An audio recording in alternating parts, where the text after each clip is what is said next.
Thank you, Jared. It is a pleasure to next introduce Dr. Ryan Stanton. Dr. Stanton is a 2003 graduate of the Quillen College of Medicine.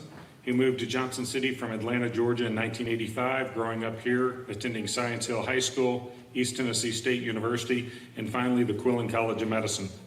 After graduating, he remained in Johnson City as a surgical intern, while his wife Donna finished her medical education, graduating from QCOM in 2004. Dr. Stanton attended emergency medicine residency at the University of Kentucky, graduating in 2008. He is currently board certified in emergency medicine and emergency medical services. He currently works in a community emergency department in Lexington with Central Emergency Physicians and is also the medical director for Lexington Fire, EMS, and GMR Motorsports, which includes NASCAR, IMSA, SRX, and USF. Dr. Stanton currently serves on the board of directors of the American College of Emergency Physicians and is a 2023 candidate for president-elect of the college. Ryan also has 32 years of media experience, starting off narrating at Muncie Memorial United Methodist Church, and is currently the chief medical contributor for Fox 56 in Lexington, as well as producing The Doc Is In, which is featured on 6 stations in the Southeast. He also hosts the ACEP Frontline podcast, which is the flagship podcast of the American College of Emergency Physicians. Dr. Stanton.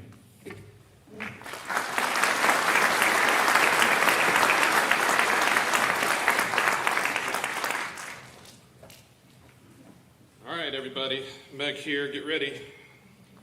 We got to get a picture. Everybody smile. Because nobody's is going to believe I'm the graduation speaker for the medical school. So, it is wonderful to be home. I appreciate being here. The events yesterday, getting to learn about some of the upcoming about-to-be physicians. Congratulations to the 4 that are going to be emergency physicians. You know, you get to join the career that we have our slogan, walking through minefields with clown shoes. So, welcome. We've got UT Southwestern, we've got UAB, we also have UT Chattanooga. Zach, where is Zach? Zach, where'd you go? Zach, that was fantastic yesterday. There's your family for that. There's never enough Velociraptor at graduation. If I had $1 for every time I said that, I'd have $1. All right. So, guess we got to get to something serious here. And the nice thing about not writing out your speech is that when the president of the university takes one of the quotes you're going to use, you can just pivot from that. Thank you, Dr. Nolan. But we are going to dive deeper into Mark Twain's statement. Because the 2 most important days of your life are the day you're born and the day you find out why. But there's not a period there. That's a comma.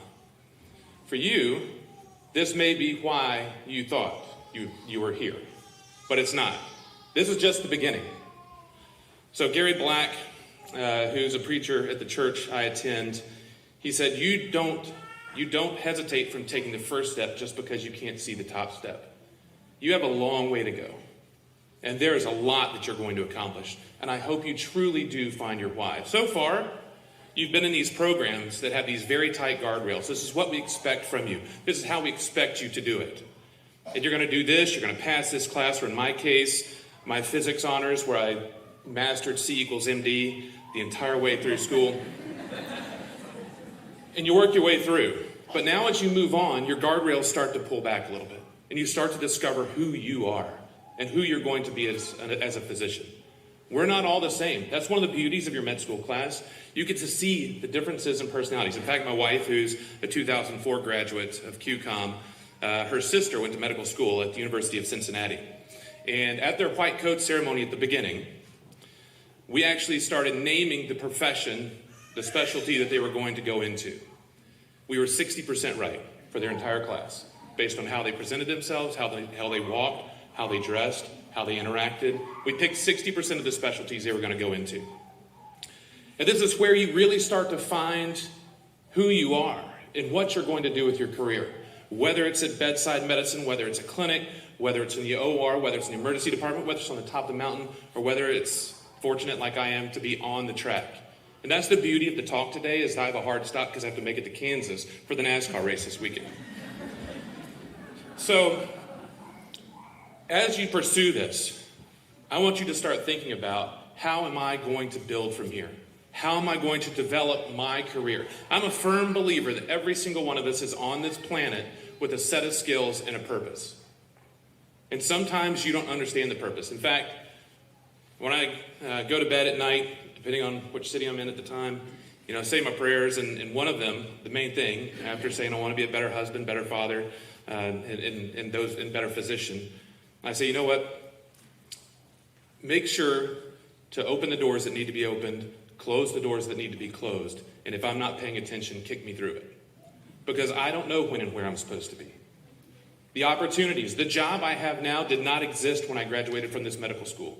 20 years ago, somewhere around this day, we were over here at the VA in the amphitheater, and we graduated, my class of around 60 physicians, now keeping up. My job did not exist. I thought I was going to spend my life. In fact, I didn't know what I was going to do. I knew I had a year of surgery ahead of me because my wife was 1 year behind me in med school. I loved that year. It was wonderful. But I didn't know what I was going to do after that. I didn't know what I was going to qualify to do. My grades weren't great. When you stay in your hometown and your friends don't go to medical school, we don't make a lot of great decisions together, and it paid off. And so, as I moved forward, and I took a year off, we moved to Lexington. I redid the inside of a horse barn, and I worked for Clear Channel Radio, and I started to make some friends. Donna put together a study plan to help me with step 3, went up 50 points, and now I qualify for a few things. And I started hanging out with the emergency physicians. I already knew I loved it, but I started following them along. I'm like, man, I love this, because in medical school, in third year and fourth year, I loved a little bit of every rotation, but I didn't love all of every rotation. So Dr. Block, sorry, but here it comes. When I was in OB, I loved delivering babies. In fact, my first rotation of my third year, I delivered my friend's baby that is now in college while we were taking the final exam. I got called out, went and delivered the baby, came back, finished the exam. It was wonderful.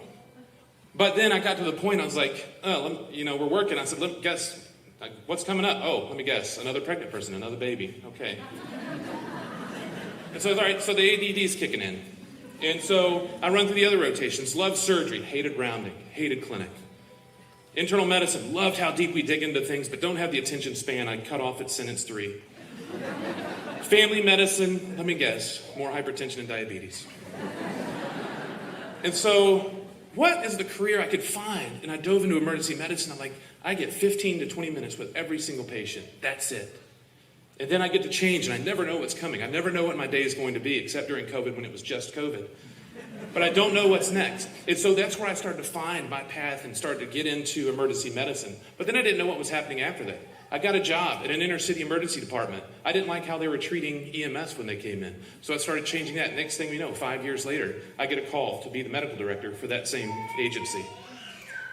And then here, growing up here in Johnson City, as we mentioned, moved here in '85 with the family from Atlanta and lived everything through here. Got exposed to Bristol Motor Speedway as a Boy Scout because you could go for free if you wore your uniform. And so I went for free and fell in love. The smell, the noises, the power, the energy, everything that was there. Especially the first race where I went and a tire bounced over, rolled down a hill that was still there at the time, and hit the side of a red Corvette that somebody clearly illegally parked. It was awesome. And so then I went to every race for about 20 years. Enjoyed it, had a blast.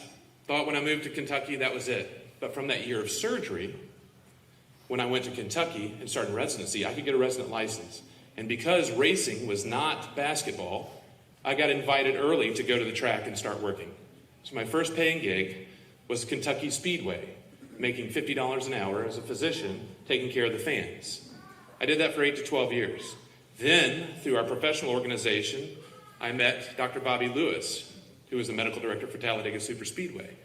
And when I left the University of Kentucky, he says, come down here and help me out.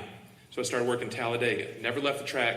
When I would show up, I'd stay there, I'd stay in the track, and then I'd leave. I never knew there was anything else in Talladega, Alabama, and there really isn't.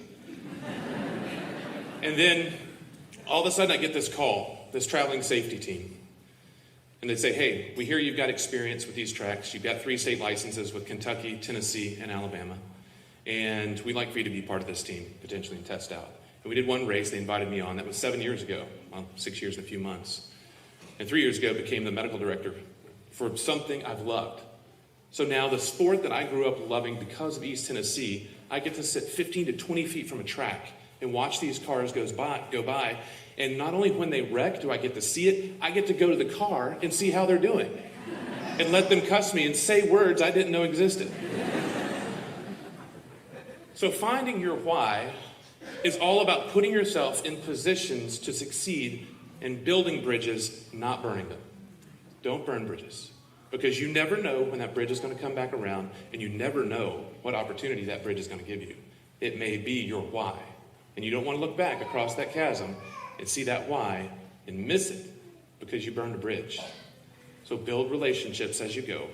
Build those friendships as you go. Cherish these moments, because this is honestly the last day that you may see some of these students and your colleagues in person. You'll keep up with them. I still keep up with a lot of my class, but this is the last day for this. So cherish it. But tomorrow is your next step, your next adventure as you move forward in the process of finding who you are and your why. Why was I put on this planet? Is it for a moment? Is it for something big? Is it for something earth-changing?